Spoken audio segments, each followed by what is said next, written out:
कभी सोचा है कि एलन मस्क, यूट्यूब के फाउंडर्स और लिंक्डइन बनाने वाले लोग, इन सब में क्या कॉमन है?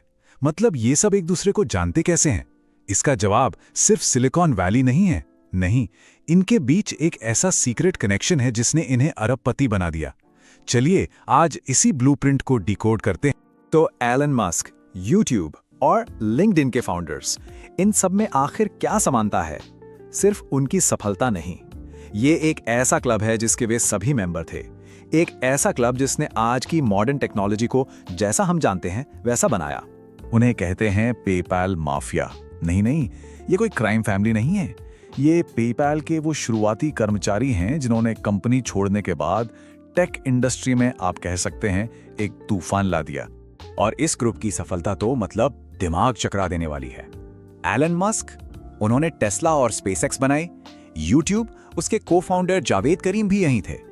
पीटर थील, जो फेसबुक के पहले निवेशक बने, और तो और लिंक्डइन, येल्प, ये लिस्ट तो बहुत लंबी है। जब ईबे ने पेपैल को खरीदा तो अकेले एलन मस्क को मिले $175 मिलियन। जरा सोचिए, यही वो रॉकेट फ्यूल था जिसने स्पेसएक्स को लॉन्च किया और टेस्ला को पावर दी। अब इस नंबर को जरा इंडियन करेंसी में समझते हैं।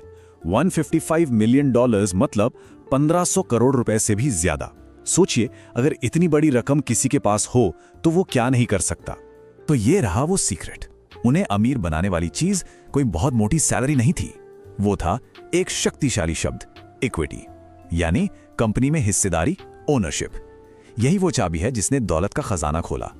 तो सैलरी बनाम मालिकाना हक, देखिए, ये एक धीमी सीधी चढ़ाई और एक रॉकेट जहाज पर सवार होने के बीच का फर्क है। आइए इसको और गहराई से समझते हैं। इस फर्क को देखिए। सैलरी आपको एक सीधी लाइन पर रखती है, हाँ, प्रिडिक्टेबल है लेकिन लिमिटेड भी है। और इक्विटी, ये एक्सपोनेंशियल है। ये तब भी पैसा कमा कर देती है जब कोई काम नहीं कर रहा होता और इसकी कोई सीमा नहीं है। असली दौलत यहीं बनती है। इस ग्रोथ को जे कर्व की तरह सोचिए। ये एक बीज बोने जैसा है। शुरुआत में लगता है कुछ नहीं हो रहा, कुछ भी नहीं, फिर अचानक ये एक विशाल पेड़ में बदल जाता है। यही वो विस्फोटक ग्रोथ है जो साधारण आमदनी को पीढ़ी दर पीढ़ी चलने वाली दौलत में बदल देती है। तो सवाल यह है कि ये इक्विटी मिलती कैसे है? एक कर्मचारी से मालिक कैसे बना जा सकता है? इसके 4 रास्ते हैं, 4 तरीके। 1, खुद के बॉस बनो, 100% मालिक। 2, एक ऐसे स्टार्टअप से जुड़ें जहां ESOPs यानी एम्प्लॉई स्टॉक ऑप्शंस मिलते हों और कंपनी के साथ साथ खुद भी आगे बढ़ें। 3, अपने स्किल्स के बदले इक्विटी पर बात करें, इसे कहते हैं स्वेट इक्विटी। और 4, सीधे कंपनी में हिस्सेदारी खरीद। स्वेट इक्विटी की मानसिकता को समझने के लिए फिल्म पुष्पा का ये डायलॉग एकदम सटीक है। जब पुष्पा कहता है, पैसे कम दे दो पर मुझे पार्टनरशिप चाहिए, तो वो शॉर्ट टर्म मुनाफे के बजाय लॉन्ग टर्म मालिकाना हक को चुन रहा है। यही मालिक वाली सोच है। कोई भी सीधे मालिक बन सकता है। स्टॉक मार्केट में निवेश करके पब्लिक कंपनियों की सफलता में हिस्सा लें।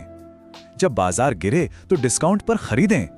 अगला बड़ा आइडिया खोजने के लिए एक एंजल इन्वेस्टर बने, या फिर किसी स्थापित प्राइवेट बिजनेस में हिस्सेदारी खरीद लें। लेकिन इक्विटी हासिल करना तो सिर्फ पहला कदम है। अब आग में ईंधन डालना होगा। अपनी दौलत बनाने की रफ्तार को तेज करने के लिए एक मालिक की तरह सोचना और काम करना होगा। अपनी दौलत को टर्बोचार्ज करने के 3 तरीके हैं। 1, पैसे को अपने लिए काम पर लगाएं, न कि खुद उसके लिए काम करें। 2, अपना समय बढ़ाने के लिए दूसरों की मदद लें।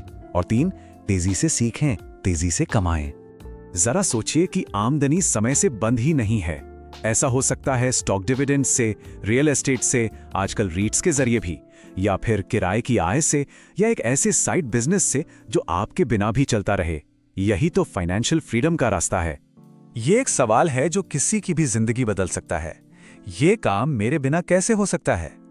जब ये सवाल पूछना शुरू किया जाता है तो इंसान खुद को छोटे मोटे कामों से आजाद कर लेता है और उन चीजों पर ध्यान लगाता है जो सच में मायने रखती हैं, यानी ग्रोथ। ये कहावत बिल्कुल सही है। पहले आप सीखते हैं और फिर एल हटाकर कमाते हैं।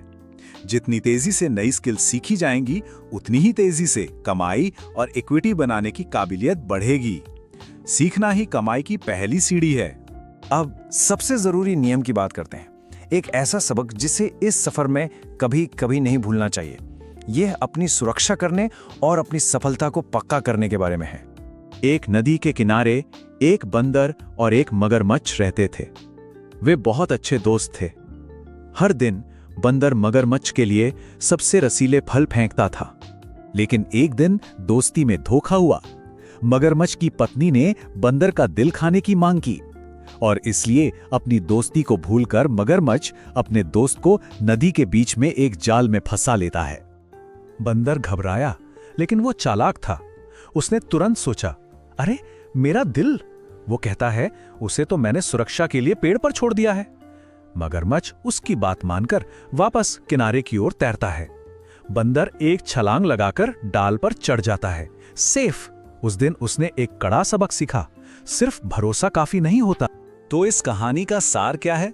बिजनेस में चतुराई आपको बचा सकती है, लेकिन कागजात आपको बचाएंगे। भरोसा नाजुक होता है और जुबानी वादे वो तो हवा में लिखे जाते हैं। अपनी इक्विटी को सुरक्षित रखें।